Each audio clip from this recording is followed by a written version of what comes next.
Hola, muy buen día. Te agradezco mucho que me acompañes en esta plática que vamos a tener el día de hoy. Me presento contigo. Mi nombre es Claribel Herrera, soy egresada de la Universidad de Guanajuato, de la Facultad de Psicología. Cuento con un diplomado en técnicas psicoterapéuticas y llevo ya más de 10 años trabajando y ejerciendo como psicoterapeuta. El tema que vamos a hablar el día de hoy es duelo, en qué consiste y algunas técnicas para manejarlo. Si tienes alguna pregunta o duda, con gusto me la puedes hacer en los comentarios y vamos a abrir un espacio para poder contestar las que, las que el tiempo nos permita. Continuamos. ¿Qué es el duelo? El duelo tiene que entenderse como sinónimo de una pérdida. Es algo que antes teníamos y que posterior a que ocurra algún suceso ya no tenemos. También significa dolor. Cuando ocurre una pérdida nos genera un vacío y ese vacío, si era importante para nosotros, pues nos va a generar un dolor por ya no tener eso que antes amábamos, anhelábamos o queríamos. No todas las pérdidas generan duelo. ¿De qué depende? Depende de 3 factores. Si una pérdida que yo tengo me genera duelo o no. El primer factor es la relación que yo tenía con aquello que he perdido. Es decir, si era cercano, si era lejano, si era importante o no para mí. La segunda es la forma en la que eso fue perdido, si fue de manera calamitosa, si fue de manera muy triste o si fue de una manera en la que yo ya me estaba haciendo la idea que eso iba a ocurrir. Y tercero, la voluntad que yo tenga para poder superar ese duelo. Entonces esos 3 factores van a influir para que determinar si todas las pérdidas que yo tenga en mi vida me van a generar un duelo o no. Bueno, vamos a continuar con los tipos de pérdidas. Aquí vamos a mencionar 4 tipos de pérdidas. El primero son las pérdidas relacionales. Las pérdidas relacionales son aquellas en donde el vínculo y el apego que había con esa persona ya no está más, ya sea porque hay, una elección de que esa persona se haya ido, como cuando termina o rompe una pareja, o cuando esa persona o esa mascota o eso que yo pierdo se va y ya no está, aunque yo no haya querido que fuera así. Entonces, cuando pierdo el vínculo que me unía a esa persona, es una pérdida relacional. Bueno, muchas gracias a todos los que están sintonizando y comentándome.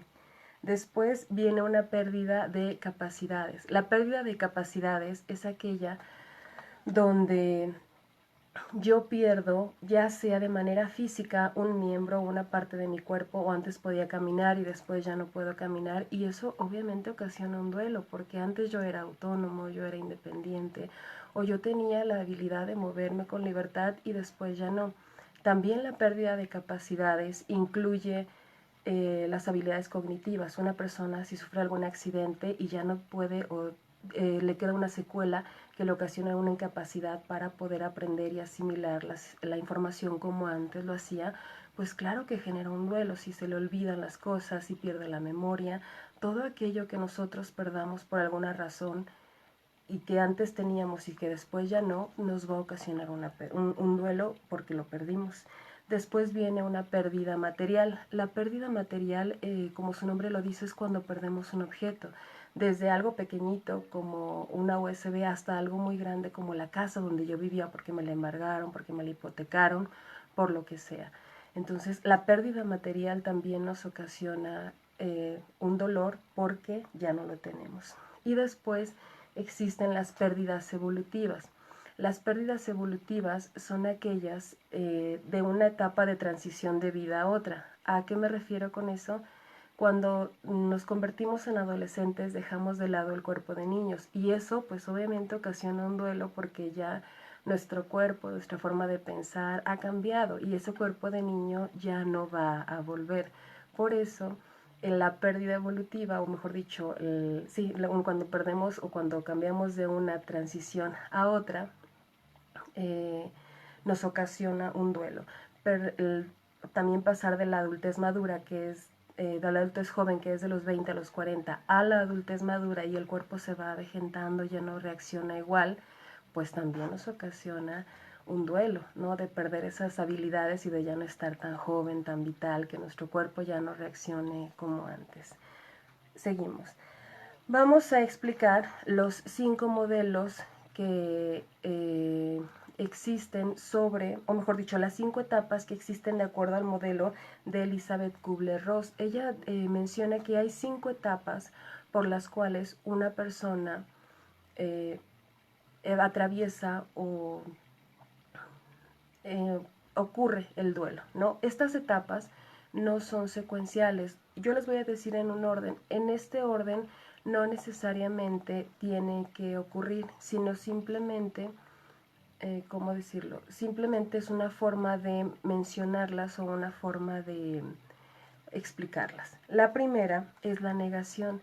Esta es la etapa donde generalmente es la primera reacción cuando una persona tiene una pérdida, porque es difícil de creer y es normal experimentar y sentir esta pérdida. Muchas gracias por los comentarios. Ahorita me doy el tiempo de contestar si hay preguntas.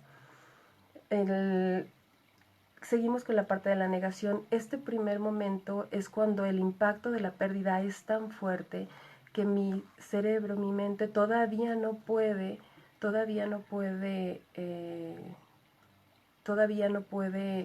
procesarlo, o todavía no. Me comenta alguien que no se ve. Si se ve, si se ve y se escucha, me lo hacen saber, por favor, a través de los comentarios, porque yo sí me veo, pero no sé si ustedes me vean y me escuchen bien.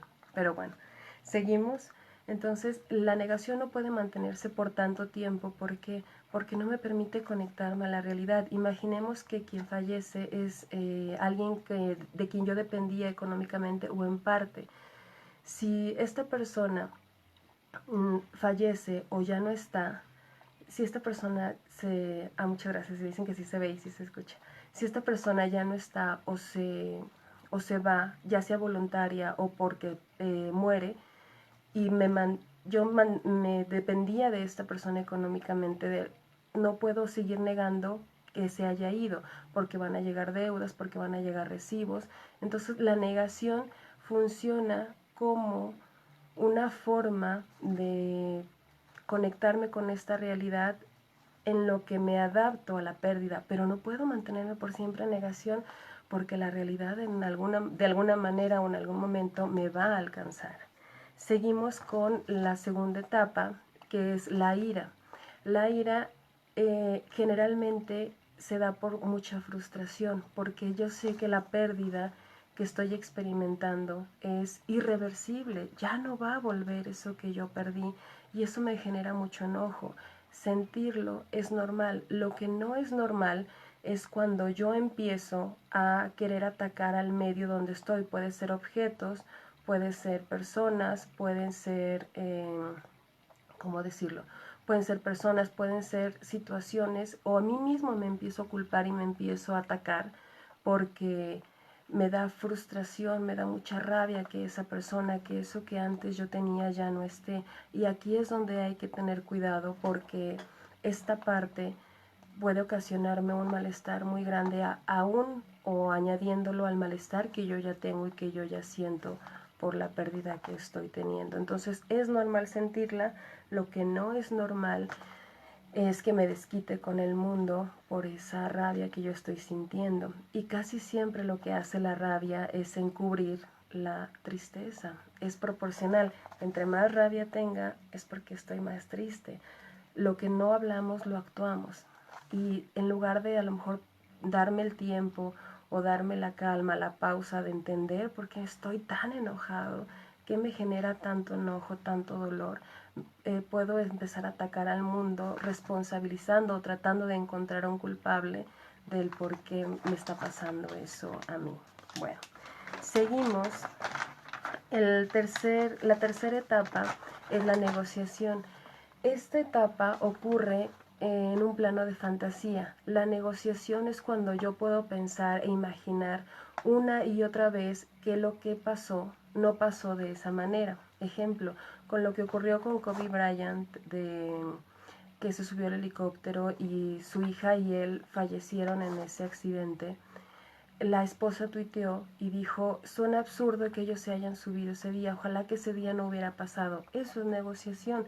La negociación es cuando yo trato o intento de imaginar mil y un formas de que eso no haya pasado, pero solo a nivel fantasía. O si aún no ha ocurrido esa pérdida, o si aún no ha ocurrido esa muerte, prometo a una entidad divina que voy a cambiar, que voy a ser mejor persona para que eso no ocurra, que ahora sí voy a ser la mejor versión de mí para que esa pérdida no pase, no ocurra.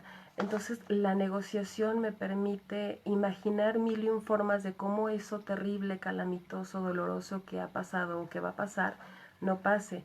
También es normal experimentarla, pero lo que no es normal es vivir en todo el tiempo pensando en negociación, pensando y pensando cómo no pudo haber pasado eso, porque ya ocurrió, porque ya pasó. Es muy desgastante imaginar mil y un formas de cómo no habría pasado, porque el pasado así ya fue y no puede ser diferente. Lo que sí puede ser diferente es a partir del aquí y del ahora. Bueno. Seguimos con la cuarta fase, la cuarta etapa del duelo es la depresión o tristeza. Esta no es una depresión clínica como tal, ya que necesita incluso medicación o atención profesional especializada. Este es un conjunto de síntomas que pueden entenderse como depresión. Aquí la persona deja de fantasear y siente por primera vez el vacío de esa persona que ya no está, o el vacío que dejó, eso que perdió, esa ausencia. Entonces es cuando por primera vez nos conectamos con la realidad, y como mi realidad ya cambió y es diferente a la que antes yo sentía o experimentaba, obviamente voy a sentir mucho dolor. Aquí es normal no dormir, aquí es normal no tener hambre, aquí es normal querer estar aislados del mundo, porque justamente es el primer acercamiento que estoy teniendo yo con la realidad de que esa persona que antes estaba conmigo ahora ya no está. Bueno, la siguiente fase es la aceptación. Aquí la aceptación es cuando la aceptación dura o tarda en llegar aproximadamente un año. Este año que tarda en llegar, ahorita vamos a explicar por qué. Ahorita vamos a explicar por qué se tarda un año en cambiar o en modificarse la forma en la que podemos aceptar esta situación. Bueno, la aceptación ocurre cuando hay un desapego. Este desapego es que yo empiezo a sentirme bien, un desapego emocional con el dolor, no con la persona con lo que perdimos. A la persona que yo perdí la voy a seguir amando, la voy a seguir queriendo, la voy a seguir extrañando. De lo que me estoy desapegando, de lo que voy a lograr desapegarme, es del dolor. Eso es lo que voy a lograr desapegarme. Bueno, después de esto empiezo a sentirme bien con la idea de sentir placer, de sentir alegría, y eso está bien. Después de que ya haya pasado por un periodo cíclico de aproximadamente un año, puedo empezar a reconciliarme con la idea de sentirme bien, de sentirme mejor, de poder empezar a disfrutar la vida, empezar a adaptarme a esa nueva realidad. En el periodo de aceptación es importante clarificar que hay recaídas. Va a haber recaídas, va a haber días en los que me sienta muy mal, va a haber días en los que yo empiece a llorar de la nada. Eso es normal. Mientras no sea todos los días, mientras no me quede yo en depresión y pueda tener momentos de satisfacción, de bienestar, aunque vengan y me recuerden esos momentos de tristeza, o me recuerden me están diciendo que no se escucha y no se ve. No estoy... bueno, me hacen saber, es que hay gente que me dice que sí se escucha y que sí se ve. Me dicen sí se ve y sí se escucha perfecto. Bueno, si alguien tiene algún problema para ver la conferencia o para escucharme, Bueno, ni modo que me lo hagas saber, ¿verdad? Pero los que me vean y me escuchen bien, por favor, díganme para saber y yo poder continuar. Entonces, después de la aceptación, si yo después de un año de haber tenido esa pérdida, no puedo, muchas gracias por contestar, si yo después de ese año no he podido avanzar a empezar a sentirme bien, es importante tomar en cuenta que ya necesito ayuda profesional. Puede ser de manera psicológica, con un grupo de apoyo o con algún psiquiatra. Bueno, vamos a pasar a los tipos de duelo. Los tipos de duelo que vamos a mencionar son 8. El primero de ellos es el duelo anticipado. El duelo anticipado es cuando yo ya sé que va a ocurrir esa pérdida y pues me permite prepararme para esa ausencia o para eso que ya no va, para vivir esa pérdida de esa persona que ya no va a estar, de esa mascota que yo amo profundamente y tiene una enfermedad terminal. Y entonces ese duelo anticipado de alguna manera me permite vivir el duelo no de una forma tan calamitosa, tan dolorosa, tan terrible como la hubiera vivido de no saberlo. Después, el duelo sin resolver, como su nombre lo dice, es aquel duelo que no puede llevarse a cabo. Por ejemplo, una esposa que pierde a su esposo y todos los días le llora y todos los días viste de negro e inclusive no tira o no limpia todas las cosas que esta persona usaba, que su esposo usaba, guarda la ropa, guarda los zapatos e incluso deja todo exactamente como lo dejó la persona que ya no está, porque el mover esos objetos o el dejar de tener su recuerdo ahí físico para esa persona que perdió a ese ser, pues le representa mucho dolor o le representa una pérdida muy grande, un dolor muy grande el tener que deshacerse de esas cosas porque es como si se deshiciera de esa persona.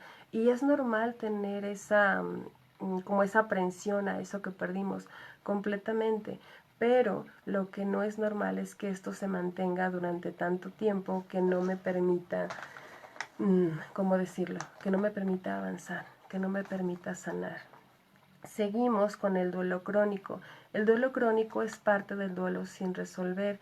Aquí es cuando una persona no ha podido sanar o no ha podido superar la pérdida de alguien después de entre el año y medio y 2 años de que haya pasado, o no ha podido avanzar. No es que se le olvide, sino que no ha podido avanzar, no ha podido sentirse mejor, no ha podido experimentar sentimientos de bienestar o se le ha dificultado muchísimo y está estancado. Y todo lo que ocurre, todo lo que pasa le recuerda a esa persona. Seguimos con el duelo ausente. El duelo ausente es cuando quien tiene una pérdida, el duelo ausente es cuando quien tiene una pérdida lo niega. Por ejemplo, ahorita con lo que está pasando del coronavirus, mucha gente dice, no, no existe, no, no es cierto, ay no, eso no está pasando, ay yo estoy bien, eso es un invento. Eso es un mecanismo de defensa, de fingir o de pensar que no está pasando nada y la realidad es que sí está pasando algo a nivel mundial, pero el duelo ausente es decir, no, no pasa nada, no, estoy bien, no, aquí no ha ocurrido nada y todos vamos a seguir normal y seguir saliendo. Luego viene el duelo retardado. El duelo retardado es aquel que sí se lleva a cabo, que sí se elabora, pero tarda un tiempo en ocurrir. ¿Por qué pasa esto? Generalmente ocurre cuando, vamos a poner el ejemplo de que una madre pierde un hijo y esta madre es el sostén de la familia y es la que se ha caracterizado por ser el miembro más fuerte del sistema familiar. Por lo tanto, la mamá no va a poder elaborar el duelo de su hijo hasta que no vea que su familia está empezando a salir adelante. Y no es que a ella no le duela, sino que simplemente tiene que esperar o decide consciente o inconscientemente, es más inconsciente, esperar a que su familia se estabilice para ahora sí ella poder empezar a vivir su duelo. Claro que le dolía, pero lo retuvo para esperar a que su familia pues se sintiera un poco mejor.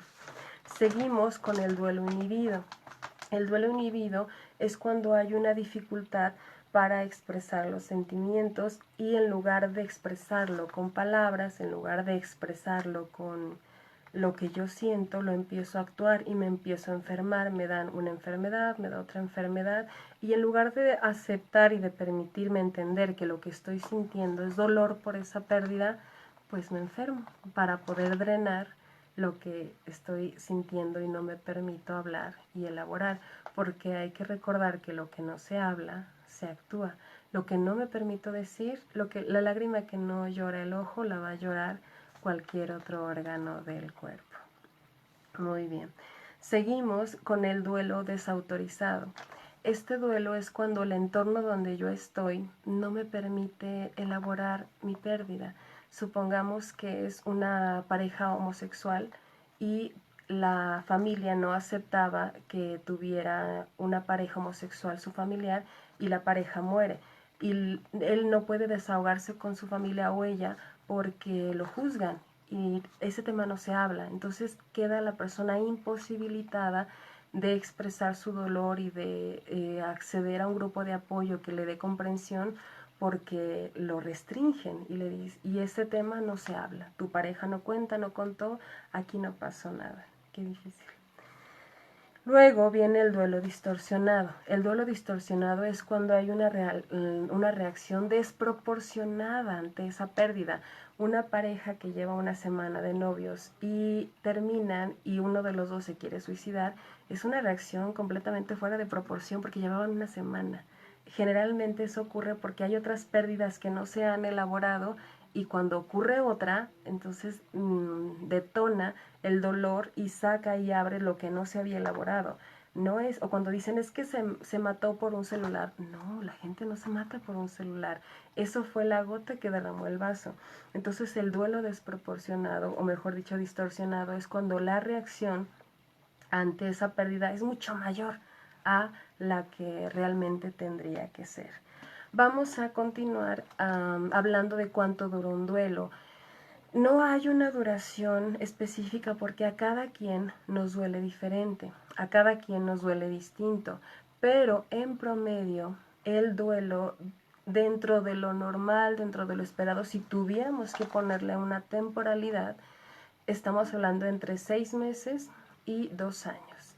Si durante ese periodo yo no he podido avanzar, yo no he podido experimentar sentimientos de bienestar, algo está pasando y no está bien, que me está trabando y me está impidiendo moverme y desarrollarme hacia un estado de mayor bienestar.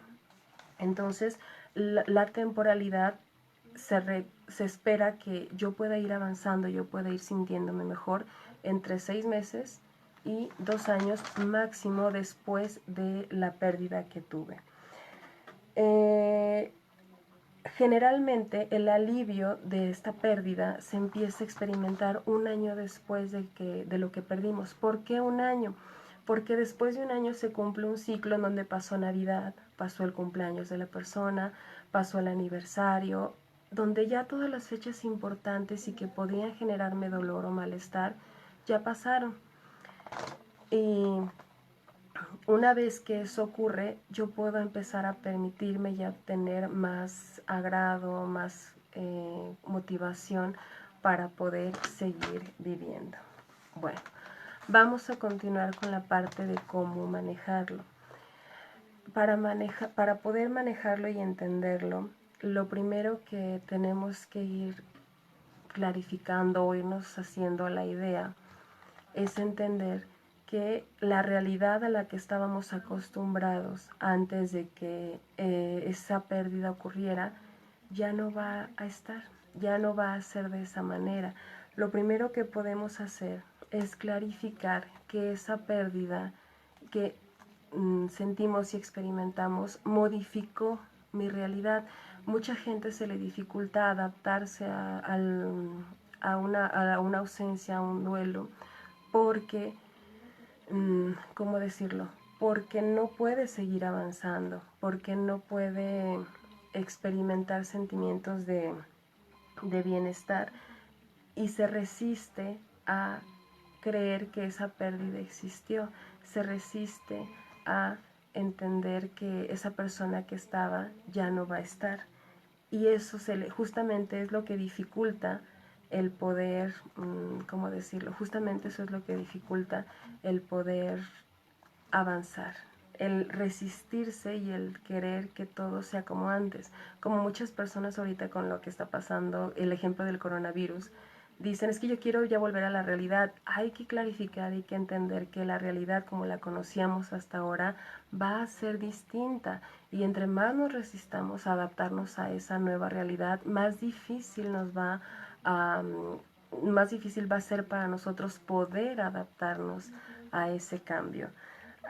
Entonces lo primero que hay que entender es que mi realidad se va a modificar, y a lo mejor se va a modificar sin haberme pedido permiso, sin que yo esté de acuerdo, sin que yo lo haya pedido. Justamente es ahí donde está el reto de poder adaptarme a esa nueva realidad. Hay otras formas de ayudarme a sanar y de ayudarme a como hacer más llevadero este proceso doloroso. Uno de ellos es entender que tengo un grupo de apoyo, tengo una pareja, tengo una familia, tengo unos amigos, tengo personas que me aman y que yo amo y que van a estar ahí para poder ayudarme a sostenerme en esos momentos de dificultad, en esos momentos de tristeza. Otro apoyo que yo puedo pedir es un apoyo profesional. Si me siento muy mal físicamente, si me siento muy mal emocionalmente, no es algo que tenga que sufrir y padecer y aguantar yo solo.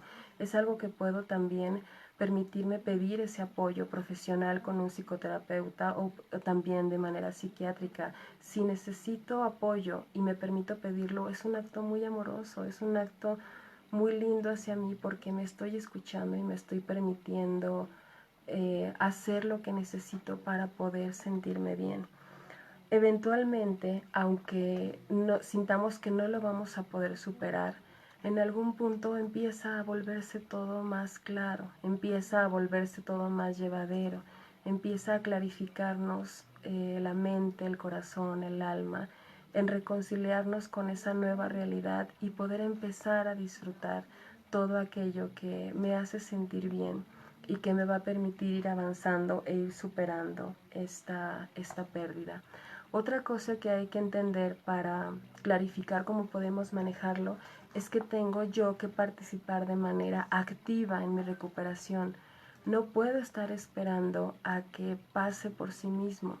Participar de manera activa quiere decir que tengo que hacer yo algo visible, algo tangible para poder sanar o para poder superar ese dolor, sin forzarme, porque a cada uno nos duele de manera diferente. A, a, a cada uno nos duele de manera distinta, a cada uno nos duele de manera personal. Y si yo veo que a alguien ya parece que no le duele, una pérdida que tuvimos o compartida como de un hijo, de un padre, de alguien que amábamos, y lo vemos bien, no quiere decir que no le duela, sino que tenemos tiempos distintos de sanar, tenemos tiempos distintos de entender, de poder recuperarnos de aquello que nos está doliendo. Nos duele a cada uno en un tiempo distinto. Bueno, hay que entender que esta parte del duelo también, de cómo manejarlo, vamos a experimentar recaídas. Estas recaídas van a ser días en los que no sintamos ninguna motivación para levantarnos, arreglarnos, bañarnos, y que es normal, es dentro de lo esperado. Aunque ya estemos en el proceso de aceptación, vamos a estar experimentando esas emociones a pico, a tope, que nos van a impedir sentirnos del todo bien. Y va a haber otros días en los que nos sintamos muy bien, otros días en los que nos levantemos, en los que nos sintamos plenos, en los que nos sintamos muy bien con nosotros y podamos disfrutar de cosas tan simples pero tan bonitas como una comida, como una compañía. Y esta fluctuación o este cambio de ánimo, de estado, de persona, va a, más bien del estado de ánimo de la persona, es lo que nos va a permitir poder sanar y poder ir superando poco a poco este proceso tan tortuoso. Bueno, no sé si tengan alguna pregunta, alguna duda, o quieran que hablemos un poco más sobre algún punto que haya mencionado. Si alguien tiene alguna pregunta o duda, me la puede hacer saber para poder contestarla, o si no les surge en este momento me la pueden dejar vía inbox aquí en Facebook y ya con gusto se las puedo contestar y en cuanto tenga oportunidad. Hay una frase que me gustaría compartir con ustedes y dice lo siguiente: lo que disfrutamos profundamente se convierte en una parte de nuestro ser, y lo que amamos profundamente nunca lo podemos perder o nunca lo vamos a perder. Bueno, eso es todo por mi parte. Sí, espero que te haya sido útil esta plática que tuvimos el día de hoy. Te agradezco mucho el tiempo que te has tomado para poder acompañarme y platicar. Si te fue útil, puedes compartirla o puedes hacérsela llegar a alguien que le pueda servir. Si te gustaría que habláramos sobre otros temas o que abordáramos otras situaciones, ya con gusto me lo puedes dejar en un mensaje y podemos contestarlas, o podemos, mejor dicho, podemos hablar sobre esos temas que sean de tu interés o que quieras que abordemos. Dice: yo tengo una pregunta, a mí me dio insomnio, escuché que es normal, solo que no sé si darle tiempo o ayudarme con medicamento. Que es buena pregunta.